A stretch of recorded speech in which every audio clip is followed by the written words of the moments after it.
জামাত ইসলামের আমিরে আমি চিনি, যত দেখে না করে পাকনা দাড়ি টাড়ি ওনাকে আমি সালাম দিই, কিন্তু বয়সে আমার 5 বছরের ছোট উনি।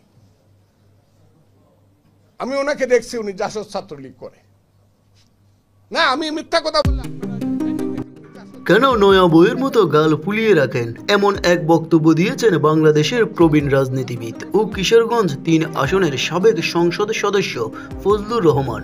সম্প্রতি এক অনুষ্ঠান নির্বাচন নিয়ে এমন বক্তব্য করেছেন তিনি। কথাটা খুব ঠিক। 18 সনে যদি বিএনপি যদি ধানের শীষ মার্কাটা কার বলেন আপনারা?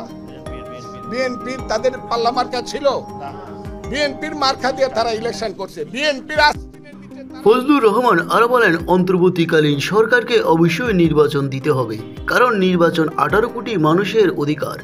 তিনি স্পষ্টভাবে উল্লেখ করেন তিনি নিজে এমপি বা মন্ত্রী হতে চান না, বরং দেশের মানুষ যেন সুষ্ঠু ও নিরপেক্ষ নির্বাচন পায়, সেটি তার মূল চাওয়া।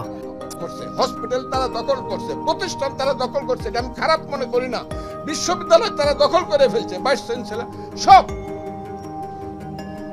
আমি আমার জেলা দিয়ে বলি, আমার জেলায় একটা সিট যদি পায় জামাত, আমি মনে করবো আমার পুনর্জন্ম নিতে হবে।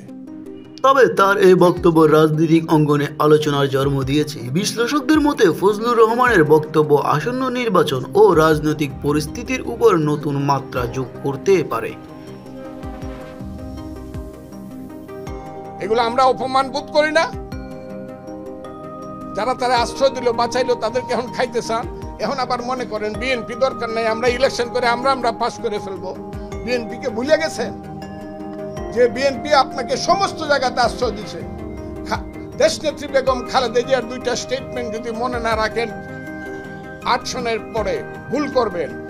জামাতের পক্ষ হইয়া 2টা স্টেটমেন্ট করছিল, আপনারা পড়েন সেই 2টা স্টেটমেন্ট, একটা 12 সনে একটা 13 সনে।